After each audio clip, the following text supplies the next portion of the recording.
On this final episode of G News Wired for the 2017-2018 school year, we take you behind the scenes of Grassfield.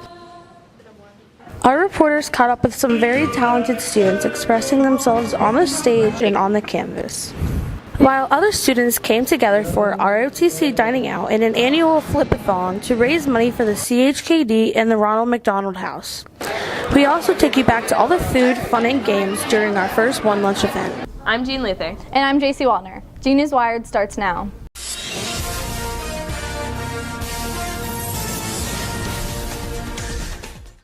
Hey Jean, do you remember how long winter felt this year? Yeah, it felt like it was never going to end. Yeah. And when the flowers started to bloom, so did the artistic talents at Grassfield. The art show is to showcase all the students' hard work and talent that they've exhibited throughout the year. And as teachers, we go through and select the ones that not only are the best, but show growth from the students. That growth was on display for students to see and critique during the days of April 11th through 13th. When people critique it, it's more to help me better my work, so it helps me.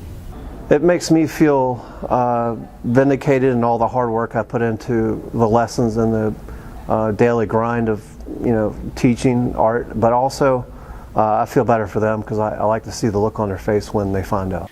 Winning in the art show is considered to be a great achievement for students who participate, but for many artists like Sydney Rue, the more important achievement is in telling a unique story. Pretty cool because it is the piece of my best friend and I, and it is more of a memory than a piece of work. Art to me is a constant exploration of and a challenge from year to year. It's not one thing, it's not all representational, it's sometimes abstract and non-objective. Art is basically what you see all around you, and taking that and exhibiting it in your own way.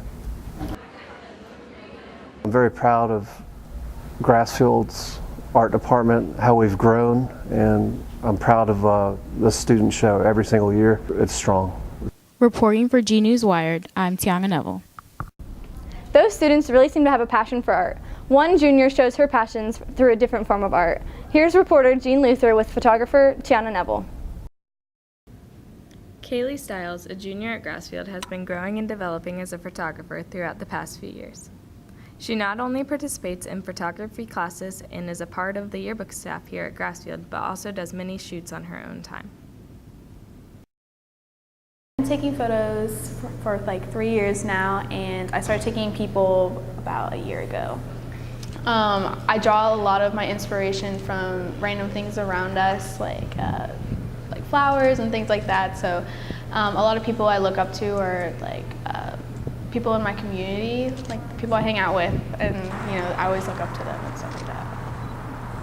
Open your eyes.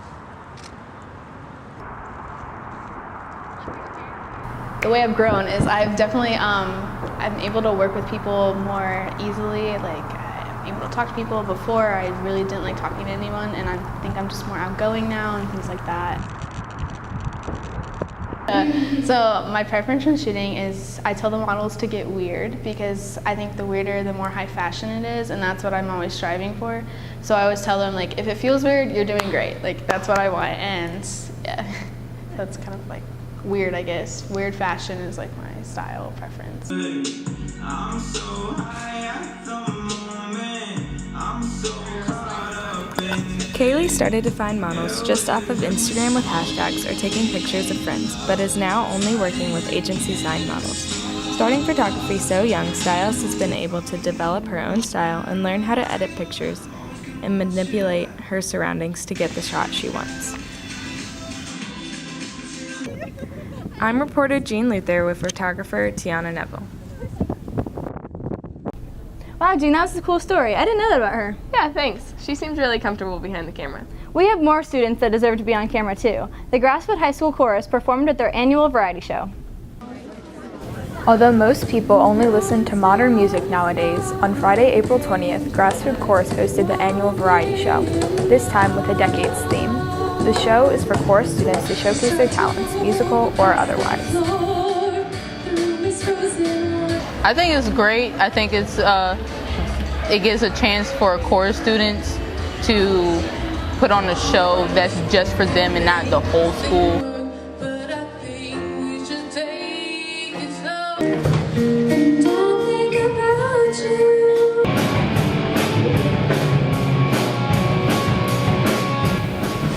While the variety show is a great place to find exciting and entertaining acts, the show is also one of the biggest chorus fundraisers of the year. The funds collected go towards scholarships and needed chorus supplies. Due to the great cause and talented entertainment, many people attend every year. Because this time was so fun, I definitely want to do it again.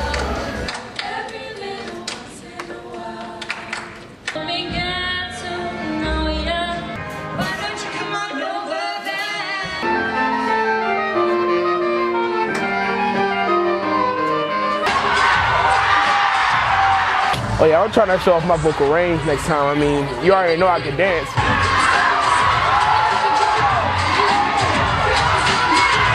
I did it last year, but you know, this is probably the best one. For G News, I'm Madison Concannon.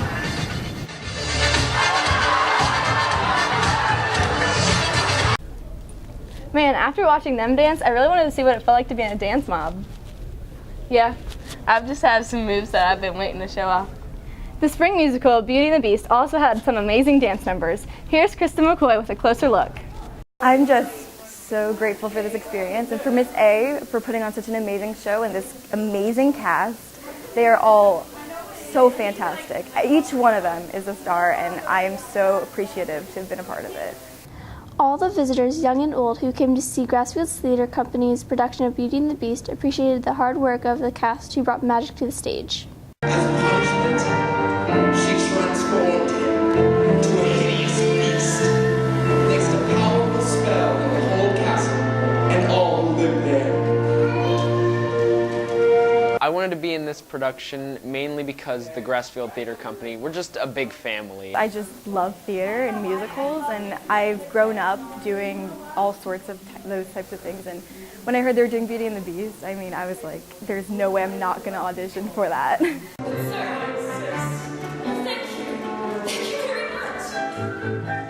This production was Kate's first debut at Grassfield High School. In this musical, she worked with Grassfield Theater veterans like Blake Martin, playing Belle's father. We can leave this place and go to all those places you've read about in your books. Who's there? I know someone's there. Who are you? The master of this castle. Well, I didn't anticipate getting the lead role. I mean, obviously, when I got it, I was ecstatic, but I mean, playing the lead role is insane. I honestly was like, let's just be ensemble. It's going to be fun because, you know, there's so many components to it. There's the singing, the acting, the dancing, and it's such a collaborative experience. This collaboration also included the pit orchestra directed by Mr. V and voice coaching by Miss Krupko.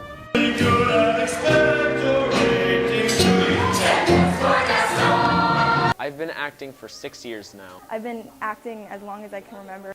Truth be told, I didn't ask for this role, but it's been a lot of fun playing the Beast, and I'm really happy that Miss A let me do something new this time. I say, we kill the beast! Yeah! We have been practicing for 8 weeks, tirelessly. We come in on weekends. We stay after school till 6, and these past few weeks till 10, or even 11. So we've been working so hard for this show, and it's going to be great.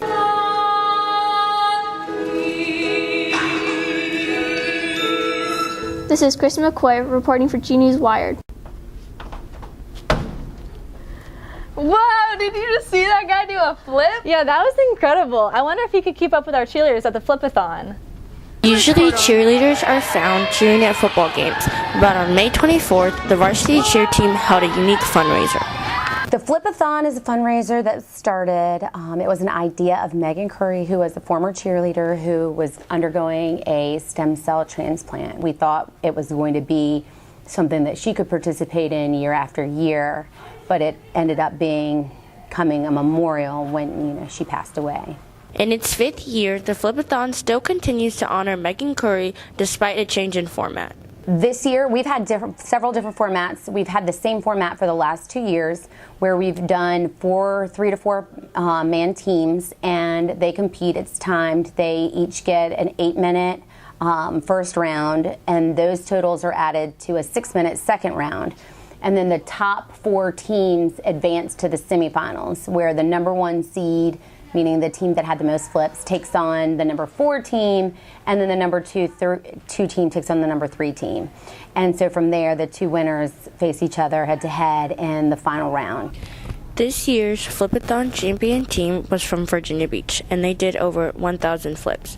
Team member Taylor Figo had a personal reason why she decided to participate in the Flippathon. I cheered with Megan when I was younger, so I think it's like a really good cause, and I think that more people should participate in it, and it's really fun, and you're like just flipping around with your friends the entire time, so I think it's fun. Flipping isn't the only way to participate in the Flippathon.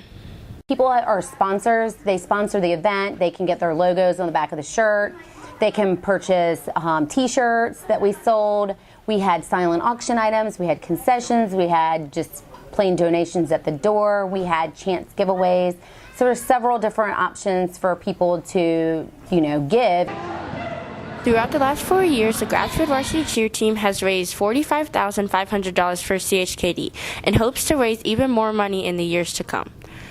For Genius Wired, I'm reporter Brittany Lewis.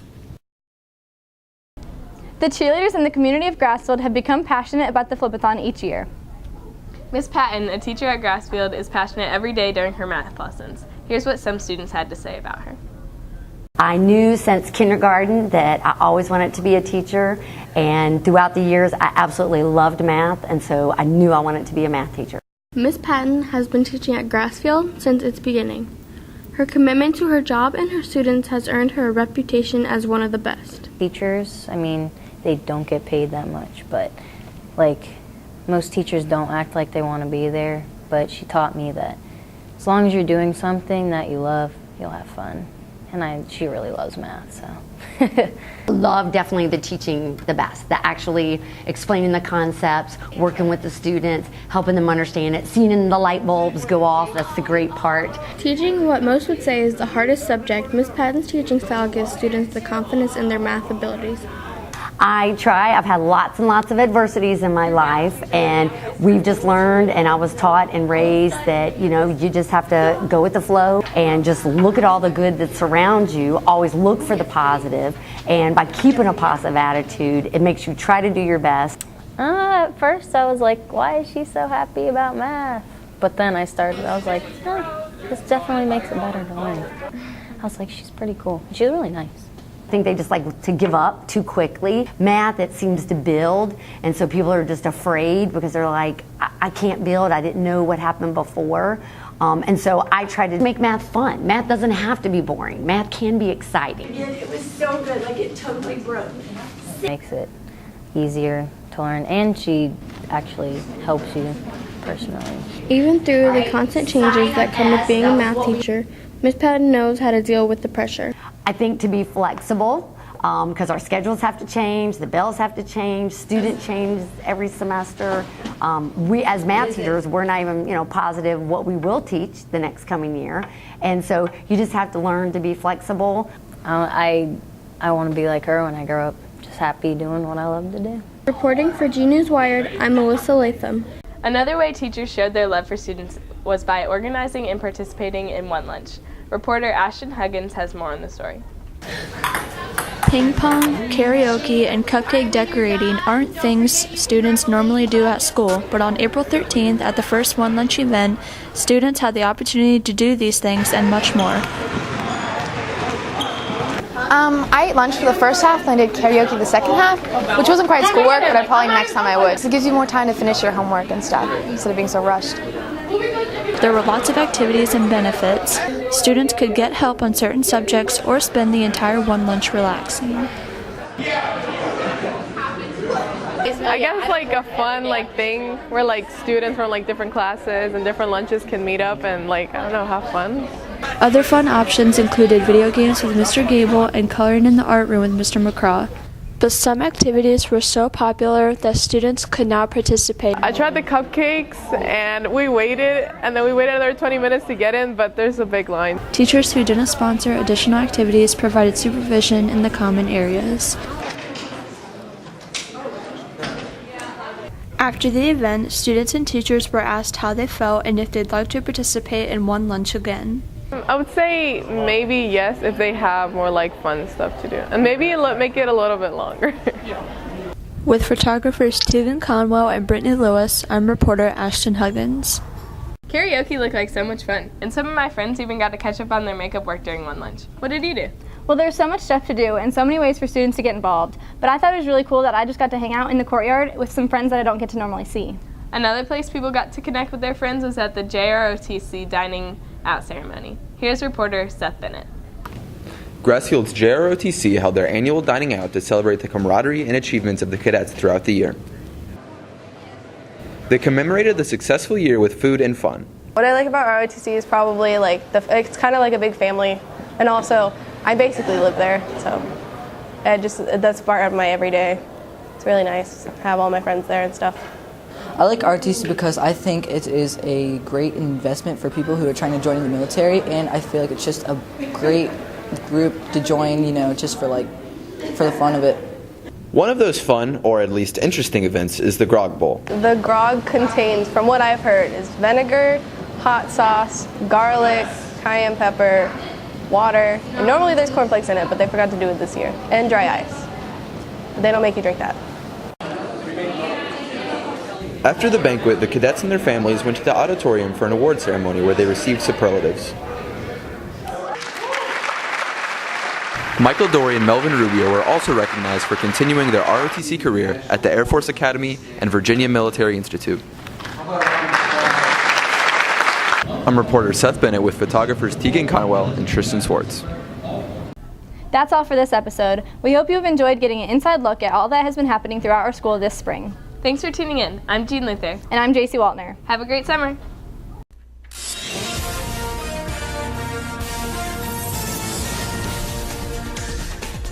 I can't be looking at the camera for that long.